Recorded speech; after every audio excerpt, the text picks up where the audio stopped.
What's going on, guys? So this is gonna be a little bit of a different video. So I want to go over why Doors is so popular and then why personally I love the game.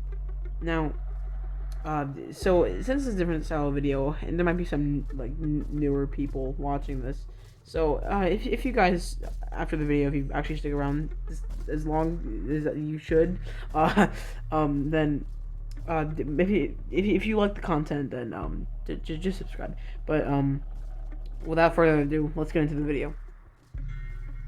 Now, to start off, Doors is obviously one of the most popular Roblox games.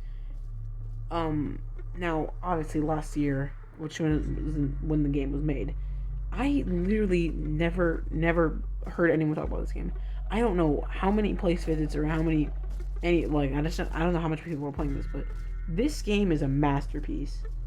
The fact that this level of creativity and just like game polish can exist in a game platform as Roblox, you know, the little blocky characters that you used to make fun of 3 years ago. It's just crazy.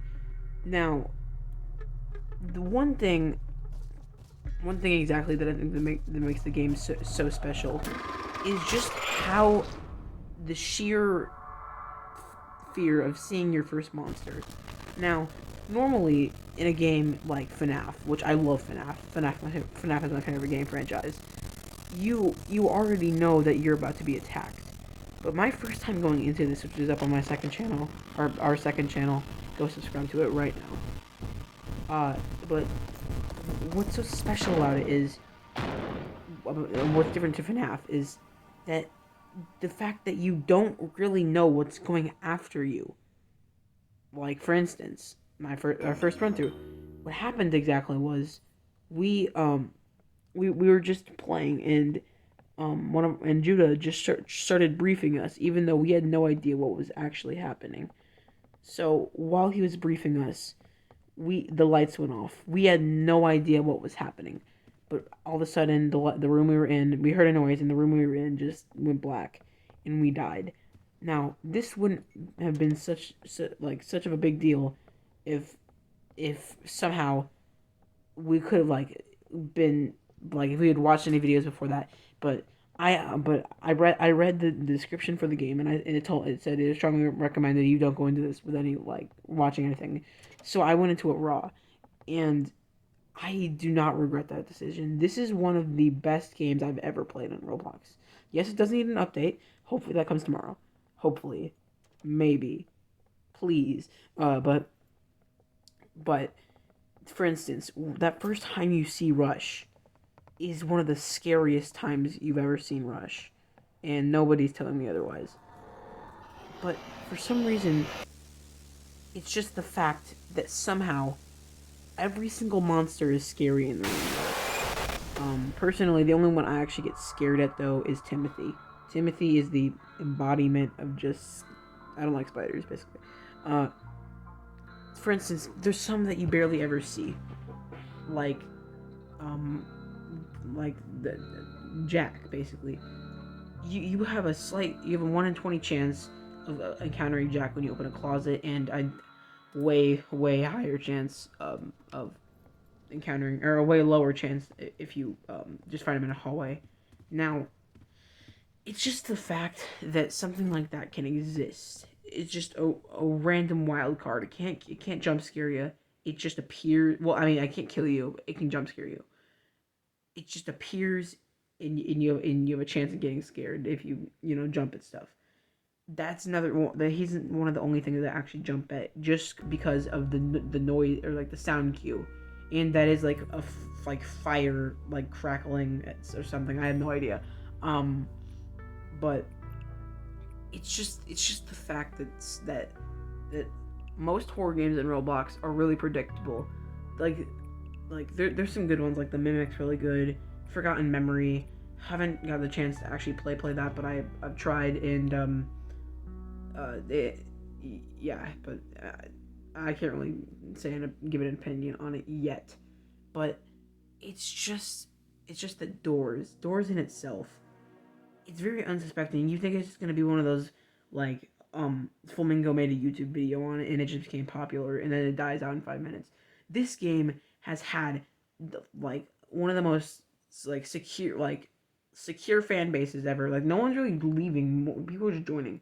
Like on weekdays it averages 40 to 50,000 people, and oh my goodness, on weekends it's like 90,000 people are always on.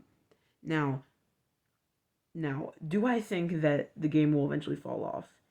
It's still gonna when it does die down. Like let's say Bed Wars, it still averages quite a large sum of people, but it's nowhere where it used to have because the game fell off, and I never actually liked the game because of how pay to win it was. But that's getting off subject. I think there's still gonna be a core fan base in, let's say, next year. The differences with Rainbow Friends is this actually has something you can latch onto. Theories. Rainbow Friends, as much as like MatPat tries to make a video on it, it just didn't really work. Like there's not enough story. This you can actually get your little theory mind going. Now, one problem I say this. So the devs think that the difficulty's right where it should be. Figure needs to be a little like easier. All my friends are suck at it. They always die at that. Oh, but that's just a little nitpick. Because my friends they actually they're the ones who showed me the game. So like but yeah, it's but once again, let's just go over like the difference between this game and Rainbow Friends. Rainbow Friends, it has four monsters: blue, red, purple, and orange. This game has Timothy, Closet Jack, Hallway Jack, Halt, Ambush, um, Rush, Figure, Seek, um, any more? Glitch, Guiding Light, Screech, that's pretty much it, I think, right? Yeah. It has all those monsters. It's just that everything has a perfect hue to where you know that you're not just gonna immediately die to some glitch, well, what you think is a glitch, even though it's just you not paying attention. Now, really though, most games have these really really weird bugs, or well, what you think assume is a bug, because it never tells you how to actually play. This game is trial and error, trial and error. It's the same thing with FNAF. It's trial and error, except one thing I can say this is above FNAF is instead of just you learning immediately along the way, it gives you like tiny hints as you go. Now, is that always the best option? Like, I really wish after a while of getting hints, it just stopped because it's really aggravating how to just having to look at those. Now, I think there is a way to skip past that. I just don't know how. Um, but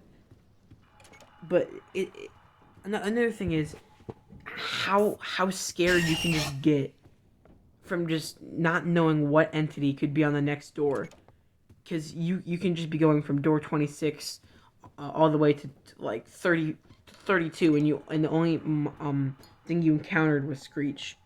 And since this game is like completely like randomized, you can get Screech 5 rooms in a row.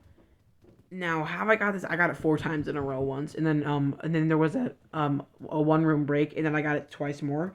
But it's just the complete like randomness of the rooms really adds a layer of depth into it. Now, one more thing I can say is, the rooms are, as you play more and more, they do get very generic. But the one thing I can say on the plus side for that is, it makes it really easy to navigate, and and in the dark, Screech can really be one of the most terrifying entities within the game, because not real not like let's say you're not paying attention for 2 seconds, that can scare the heck out of you if you're not careful, because you miss when he says psst, and you're just done for it. You're done for, not done. What? You so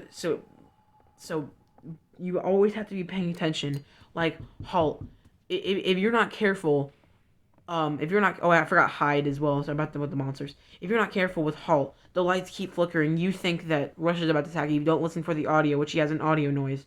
You can just hear him going down, or coming. If you don't pay attention, then Hide. If you're not careful, Hide can get you.